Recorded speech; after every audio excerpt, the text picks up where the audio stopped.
పేరు గొప్ప ఊరు దిబ్బ అన్న చందంగా తయారైంది వరంగల్ నగరపాలక సంస్థ తీరు. నగరంలో ఏ కాలనీలో చూసినా చెత్తే దర్శనమిస్తోంది. చెత్త లేని కాలనీ అంటూ లేని పరిస్థితి నెలకొంది. 53 డివిజన్లలో చెత్త కుప్పలు తెప్పలుగా పేరుకుపోయింది. ఇటు కార్మికులపై అధికారుల పర్యవేక్షణ లేకపోవడంతో రోడ్లన్నీ కంపు కొడుతున్నాయి. కార్మికులు ఎప్పటికప్పుడు చెత్తను తొలగించకపోవడంతో ఈ పరిస్థితి దాపురించిందని స్థానికులు మండిపడుతున్నారు. చెత్త చెదారంతో కాలనీలన్నీ ఈగలు, దోమలు, పందులతో అపరిశుభ్రంగా దర్శనమిస్తున్నాయి. దీంతో కాలనీ వాసులు లేనిపోని రోగాలు వస్తాయని ఇళ్ల బయటికి రావాలంటేనే జంకుతున్నారు. దేశంలోనే ఓరుగల్లుకు క్లీన్ సిటీ అవార్డు వచ్చింది. అవార్డు అందుకుని సంబరపడడానికే పరిమితమయ్యారు అధికారులు. ఉన్నతాధికారుల నిర్లక్ష్యం కారణంగా కార్మికులు చెత్త తరలింపును లైట్ గా తీసుకున్నారని స్థానికులు ఆరోపిస్తున్నారు. మరోవైపు డంపింగ్ యార్డులు లేకపోవడంతో రోడ్ల మీదే చెత్త వేయాల్సి వస్తోందని చెబుతున్నారు. కనీసం కుండీలైనా ఏర్పాటు చేయలేదని మండిపడుతున్నారు.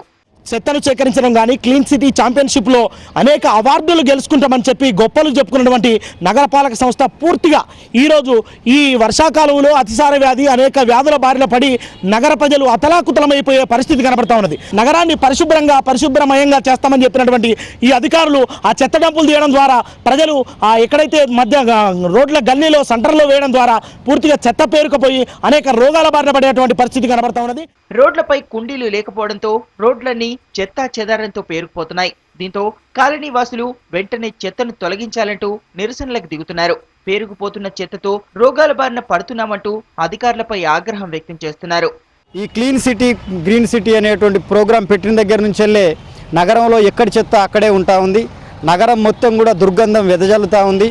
కమిషనరు, ఆరోగ్య అధికారి తక్షణమే నగరంలో డంపర్ బిన్లను ఏర్పాటు చేయాలి.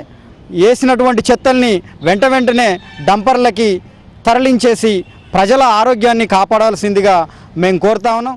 నగరాన్ని క్లీన్ సిటీగా మారుస్తామని అధికారులు గొప్పలు చెబుతున్నా వాస్తవంలో పరిస్థితి అందుకు భిన్నంగా ఉంది. నగరవాసుల ఆందోళనలతో స్పందించిన అధికారులు చెత్తను తొలగించే విధంగా చర్యలు చేపడతామంటున్నారు. తడి, పొడి చెత్త వేరు చేసేట్లు ప్రణాళికను రూపొందిస్తున్నామని చెబుతున్నారు. ఈ బిన్ సిస్టమ్ ముఖ్యంగా compactor bins, small compactors, big compactors అవి ఉన్నాయి. సో సిటీలో కూడా మేము అడిషనల్గా 2 కాంపాక్టర్స్ తెప్పిస్తున్నాము. సో తప్పకుండా ఉన్న రిసోర్సెస్ తోటి సైంటిఫిక్ డిస్పోజల్ చేయాలనే ప్లాన్లో ఉన్నాం ఇప్పుడు. కానీ ఇప్పుడు ఏంటంటే లేటెస్ట్గా మన యూరోపియన్ కంట్రీస్లో కూడా ఈ తడి చెత్త, పొడి చెత్త అనే సెగ్రిగేషన్ని వాళ్ళు కూడా 75 to 80% మాత్రమే అచీవ్ చేయగలిగారు. మన చెత్త క్యారెక్టరిస్టిక్స్ ఎలాగైతే ఉన్నాయో అవి బయాలజికల్ ల్యాబ్లో టెస్ట్ చేయించి వాళ్ళకు రిపోర్ట్ పంపించాం. సో వాళ్ళ రెస్పాన్స్ బట్టి మనం త్వరలోనే ఇది ప్రాజెక్ట్ కూడా తీసుకురావడానికి మంచి అవకాశం ఉంది. ఇప్పటికైనా అధికారులు స్పందించి చెత్తను తొలగించాలని స్థానికులు కోరుతున్నారు. క్లీన్ సిటీ తర్వాత సంగతి తమను అనారోగ్యం పాలు చేయొద్దని వేడుకుంటున్నారు ఓరుగల్లు నగరవాసులు. పేరు గొప్ప ఊరిదిబ్బన చందంగా తయారైంది వరంగల్ మున్సిపల్ కార్పొరేషన్ పరిస్థితి. దేశంలోనే వరంగల్ను క్లీన్ అండ్ గ్రీన్ సిటీగా తయారు చేస్తామన్న అధికారుల మాటలు నీటి మీద రాతలుగా మారాయి. ఇప్పటికైనా అధికార యంత్రాంగం కళ్ళు తెరిచి చెత్తను తొలగించి ప్రజలు అనారోగ్యానికి గురి కాకుండా చూడాల్సిన అవసరం ఎంతైనా ఉంది. వీడియో సీన్తో అశోక్, V6 న్యూస్, వరంగల్.